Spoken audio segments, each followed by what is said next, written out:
رابغ، اب اس راستے میں نہیں جو آپ جاتے ہیں، پرانے راستے، وہاں بھوک لگی تو ایک خیمہ دیکھا، وہاں یہ حضرات ابو بکر کے غلام عامر بن فہرہ اور گائیڈ عبداللہ بن عریقت، وہ مسلمان نہیں تھے، کافر تھے وہ اس وقت، اور جناب رسول اللہ صلی اللہ تعالی علیہ وسلم. تو وہاں ایک بڑھیا بیٹھی تھی خیمے میں، کہا ماں جی کچھ کھانے کو ملے گا؟ میں کہا بیٹا قحط کا زمانہ ہے، کچھ بھی نہیں. تو ایک بالکل مریل بکری کھڑی ہوئی تھی، تو آپ نے کہا میں اس کا دودھ نکالوں؟ انہوں نے کہا پتر تو ماس ہی کوئی نہیں تو دودھ کتوں کرنا ہے. آپ نے کہا ماں جی اجازت دے دو، اگلا کام میرا ہے. تو جو کہ ایک انہونی ہو رہی تھی نا، تو آپ کو بڑے غور سے دیکھتی رہی. تو آپ نے وہ اس کو کھینچا اور اس کو جو تھنوں کو ہاتھ لگایا تو ایسے لٹک کے نیچے آ گئے، دودھ سے بھر گئے. اچھا، بکری سے نکلتا ہے 1 پاؤ دودھ. ہم گاؤں میں رہتے ہیں، بکریاں ہر وقت چاروں طرف ہوتی، 1 پاؤ سے زیادہ دودھ نکل. آپ نے پورا برتن بھر دیا، پھر وہ ماں جی کو پیش کیا، ام معبد ان کا نام ہے، انہیں پیا، پھر اپنے 3 ساتھیوں کو پلایا، پھر بعد میں خود پیا. اس کے بعد دوبارہ دودھ نکال کے پھر برتن بھر دیا. لہذا اور پریشان ہو گئی. بکری کی عمر ہوتی ہے 7 سال، 7. اس کے بعد وہ خود مر جاتی ہے 7 سال عام طور پر. یہ بکری 22 سال زندہ رہی اللہ کے نبی کے ہاتھ لگنے کی برکت سے، 22 برس، اور مر گئی، ذبح نہیں ہوئی، مر گئی.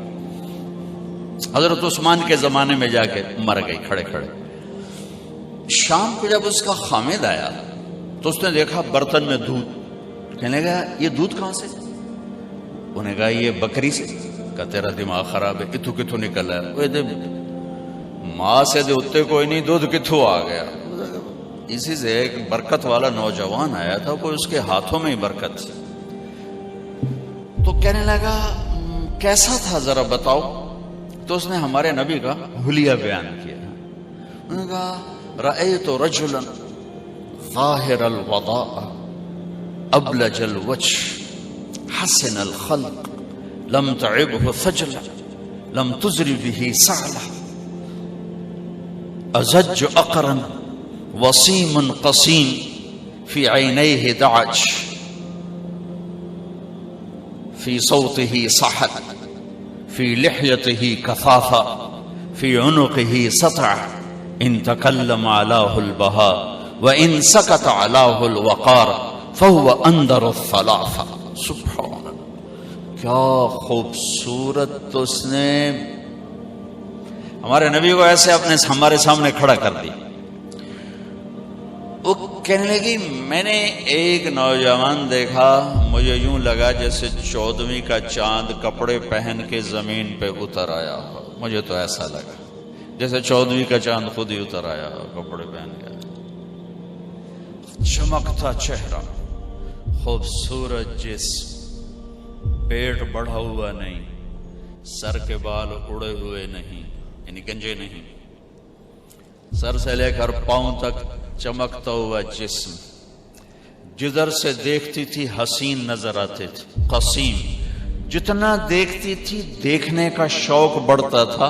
وسیم، دنیا میں خوبصورت تو ہر دور میں آتے رہیں گے، وسیم اور قسیم دنیا میں ایک آیا، نہ پہلے نہ بعد. یوسف علیہ السلام دنیا کے سب سے حسین تھے، لیکن وسیم اور قسیم صرف ایک ہستی ہیں، ایک ہستی، وہ ہمارے نبی ہیں.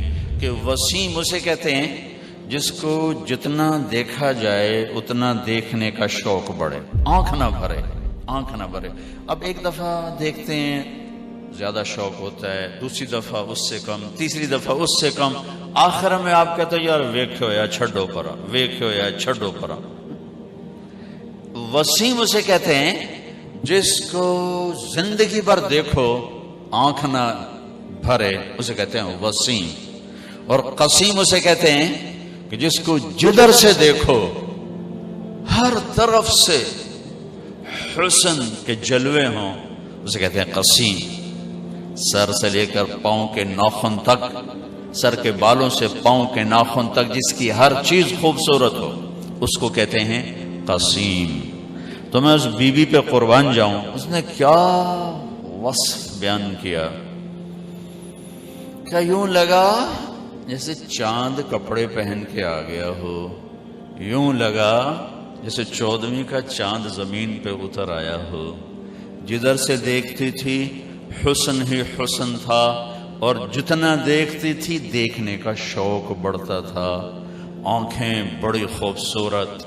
میں ایک حدیث اور ساتھ جوڑ دیتا ہوں. آپ کی آنکھوں کے بارے میں 7 الفاظ ہیں: ادعج، اشکل، اکحل، احور، اہدب، انجل، ابرج. 7 الفاظ. اور ان 7 کا ایک ترجمہ ہے کہ اللہ نے کائنات میں ایسی آنکھ کسی کو نہیں عطا فرمائی. سوکھا ترجمہ کرا، سوکھا ترجمہ. اللہ نے کائنات میں ایسی آنکھ کسی کو، موٹی، لمبی، سرخ دھاریاں، پتلی سیاہ، سفیدی سفید، پلکیں لمبی، بغیر سرمے کے سرما لگا ہوا، گہری آنکھ، چمکتی آنکھ، نورانی اور روشن آنکھ. آپ کی آنکھوں میں آنکھیں ڈال کے کوئی بات نہیں کر سکتا تھا، برداشت نہیں کر سکتا تھا، آنکھ جھک جاتی تھی. اس لیے آپ یوں دیکھا کرتے تھے. ایسے آپ ایسے نہیں دیکھتے تھے، ایسے دیکھتے تھے، تھوڑا ادھر سے تھوڑا ادھر سے. کبھی کبھی آنکھ اٹھاتے تھے. ہمارے نبی کیسے حیا والے تھے، مردوں میں بھی آنکھ نہیں اٹھاتے تھے، اتنی حیا تھی.